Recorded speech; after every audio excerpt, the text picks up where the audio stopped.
Assalamualaikum warahmatullahi wabarakatuh. Terima kasih atas kesempatannya.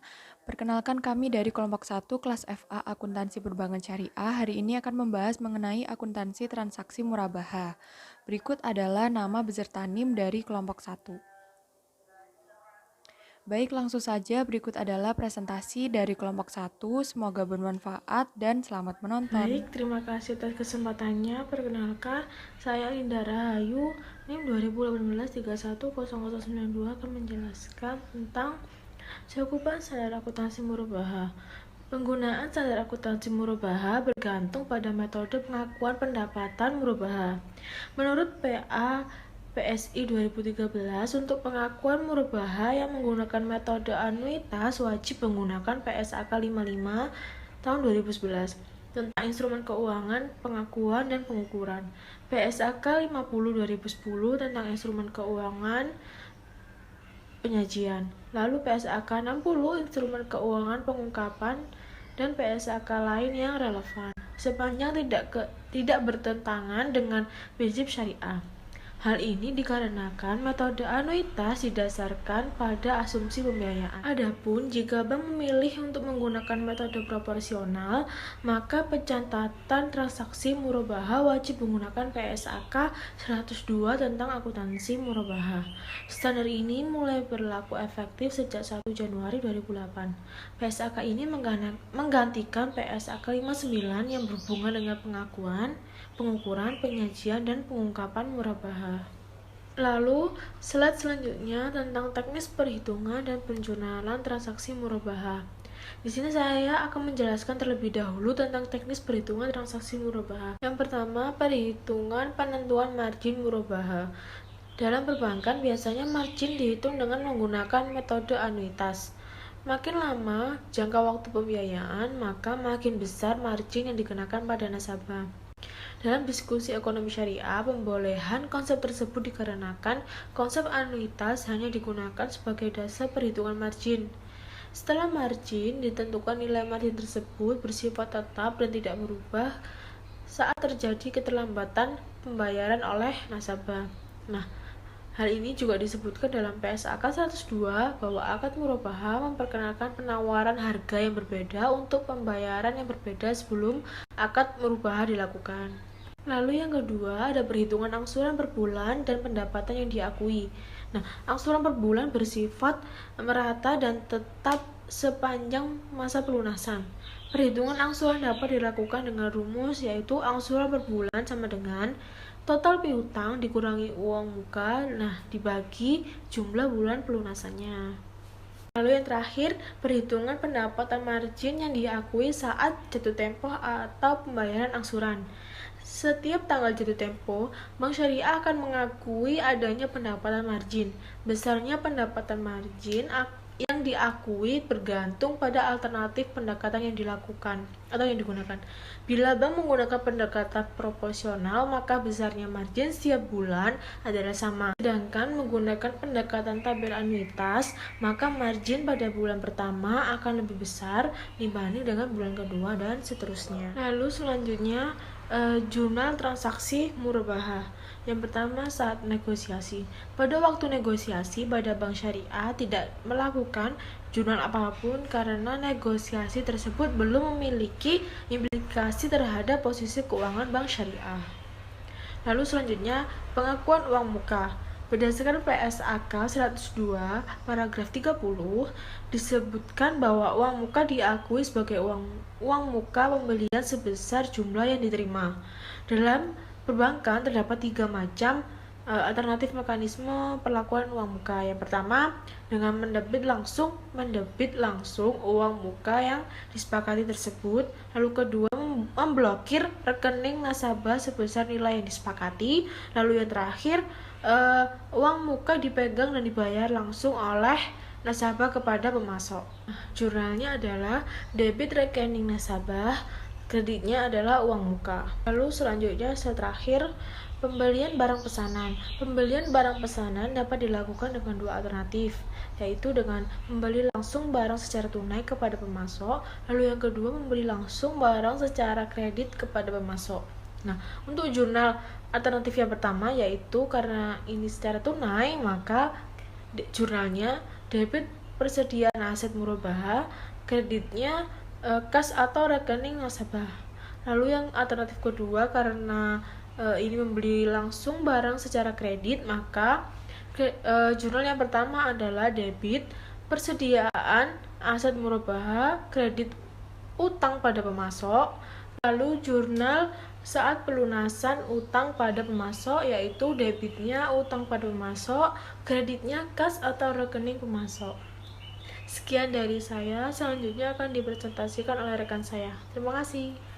Assalamualaikum warahmatullahi wabarakatuh. Perkenalkan, nama saya Mega Yuli Tamiani dengan NIM 2018 310 229.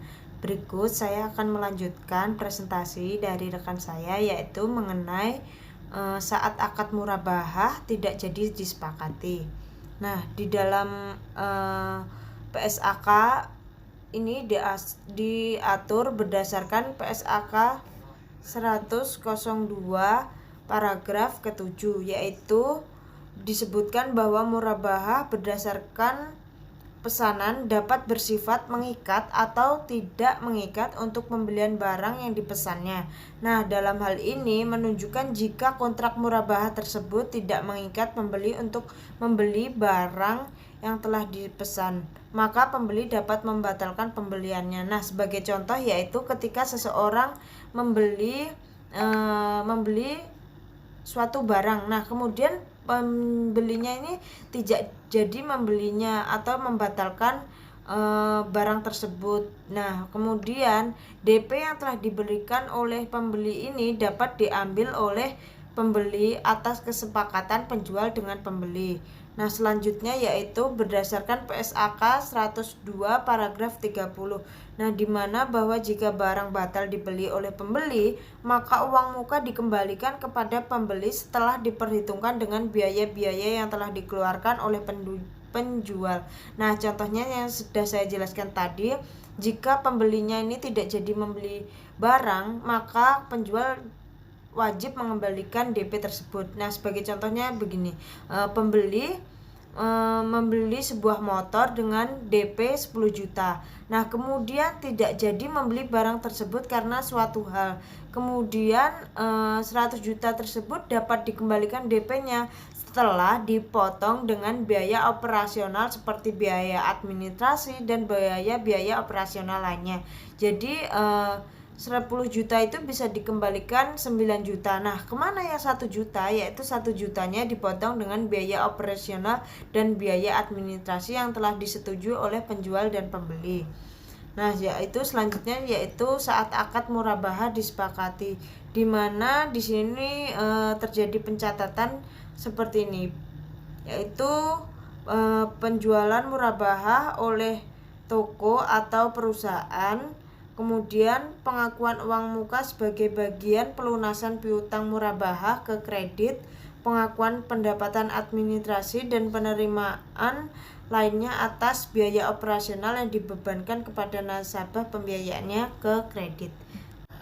Selanjutnya yaitu pencatatan penjualan murabahah. Nah, di sini ada contoh yaitu mengenai pencatatan antara kesepakatan perusahaan dengan pembeli atau penjual dengan pembeli yang sudah dilunasi dan kemudian biaya administrasi yang dibebankan kepada pembeli, yaitu di sini ada piutang murabahah yaitu sebesar DP tadi senilai 100.000, kemudian persediaan aset murabahah yaitu yang sudah dipotong dengan biaya administrasi oleh perusahaan yaitu 90.000 masuk ke kredit, kemudian margin murabahah yang ditangguhkan senilai kesepakatan tadi yaitu 100.000 yaitu DP-nya. Kemudian piutang murabahah diakui sebesar biaya perolehan aset murabahah ditambah dengan keuntungan yang telah disepakati oleh pembeli dan penjual. Slide selanjutnya yaitu mengenai pembayaran angsuran dan pengakuan keuntungan murabahah. Nah, di sini pengakuan keuntungan murabahah dibedakan berdasarkan waktu pelunasan piutang murabahah, yaitu dalam masa selama 1 tahun atau lebih dari 1 tahun. Jika murabahah dilakukan secara tunai atau tangguh yang tidak melebihi 1 tahun, maka keuntungan murabahah dilakukan secara tunai. Kemudian untuk jika murabahah dilakukan dengan transaksi tangguh atau kredit lebih dari 1 tahun, terdapat beberapa pengakuan yang sesuai dengan karakteristik atau risiko dan upaya transaksi murabahah berdasarkan PSAK nomor 102 paragraf 23. Nah, selanjutnya yaitu untuk beberapa metode yang digunakan, yaitu yang pertama, keuntungan diakui saat penyerahan aset murabahah. Di metode ini diterapkan untuk murabahah ditangguhkan, di mana risiko penagihan kas dan piutang murabahah kemudian dibebankan pengelolaan piutang secara penagihan secara relatif rendah. Yang kedua yaitu keuntungan diakui secara proporsional dengan besaran kas yang berhasil ditagih dari piutang murabahah. Kemudian metode ini diterapkan untuk transaksi murabahah yang tangguh, di mana risiko piutang relatif lebih tinggi berdasarkan atau beban untuk mengelola dan menagih piutang tersebut juga sangat besar. Yang selanjutnya yaitu keuntungan diakui saat seluruh piutang murabahah berhasil ditagih. Nah, metode ini diterapkan untuk transaksi murabahah yang ditangguhkan, di mana risiko piutang yang tidak tertagih dan beban pengelolaan piutang serta penagihannya cukup besar. Nah, dalam praktiknya metode ini juga jarang dipakai karena transaksi murabahah yang tangguh mungkin tidak terjadi bila tidak ada kepastian yang memadai akan penghasilan kasnya. Terima kasih, selanjutnya akan dijelaskan oleh rekan saya.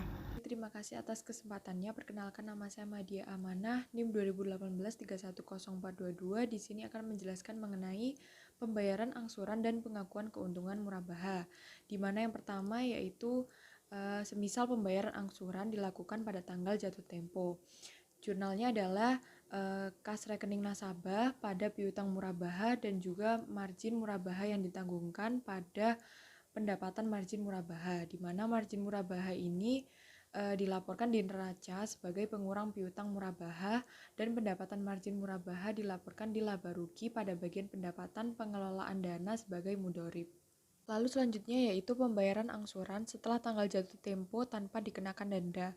Pada saat jatuh tempo, bank mencatat 2 pasang jurnal, yaitu pengakuan terhadap perubahan piutang murabahah menjadi piutang murabahah jatuh tempo, dan pengakuan terhadap perubahan margin yang ditangguhkan menjadi pendapatan margin murabahah akrual.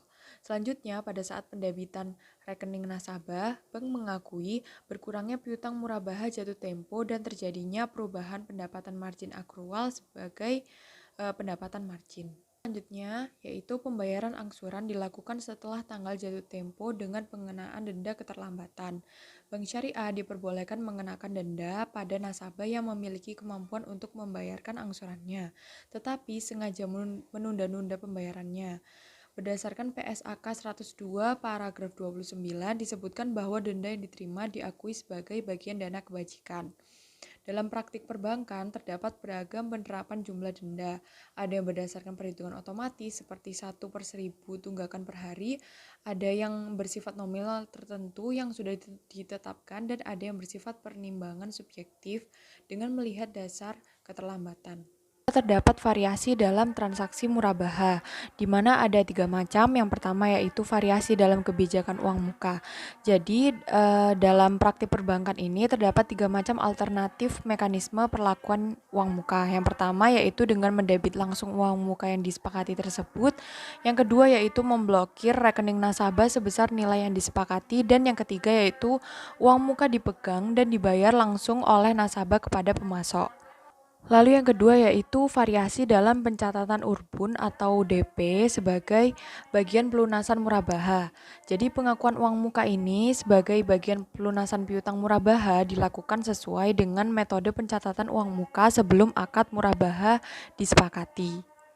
Baik, untuk variasi yang terakhir yaitu variasi dalam pengakuan pendapatan margin, di mana terdapat 3 metode, yaitu yang pertama diakui saat penyerahan aset murabaha, lalu yang kedua diakui proporsional dengan besaran kas yang berhasil ditagih dari piutang murabaha, dan yang ketiga yaitu diakui saat seluruh piutang murabaha berhasil ditagih. Mungkin itu saja dari saya, selanjutnya akan dilanjutkan oleh rekan saya. Terima kasih.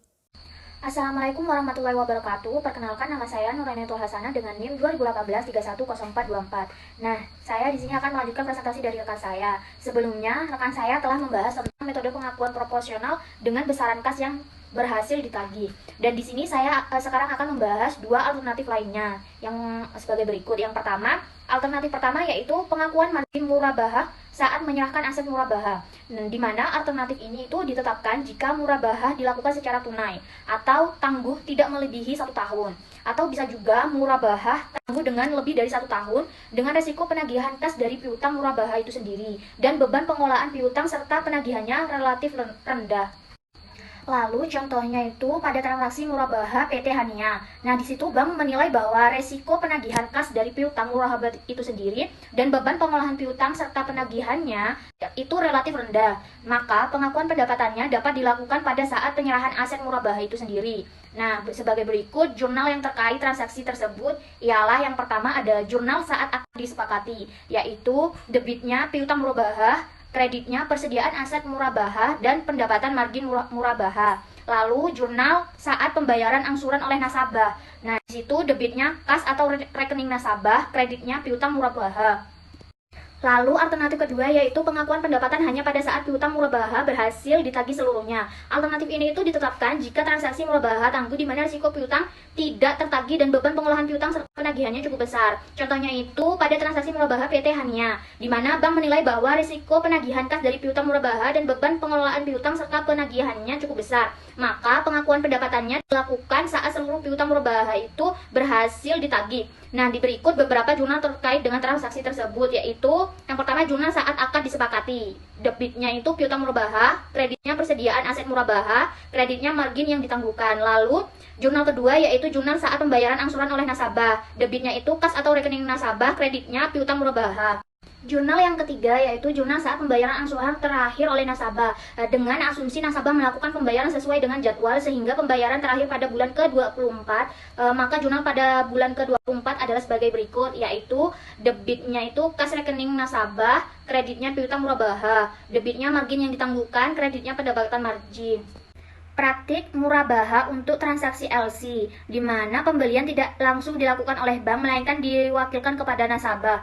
Adapun beberapa skema praktik transaksi LC terdiri dari beberapa langkah, yaitu yang pertama, nasabah bank importir mengajukan LC atas pembelian barang dari supplier di luar negeri. Lalu yang kedua, setelah melewati prosedur pembiayaan, bank setuju menerbitkan LC, lalu mencatat sebagai komitmen bank itu. Lalu yang ketiga, saat LC dikonfirmasi di luar negeri, bank membayar kepada bank beneficiary atas petunjuk eksportir. Lalu yang keempat, saat bank membayar kepada bank beneficiary, akan murabaha pembiayaan dimulai. Lalu yang terakhir, nasabah membayar bank sesuai schedule yang telah ditetapkan.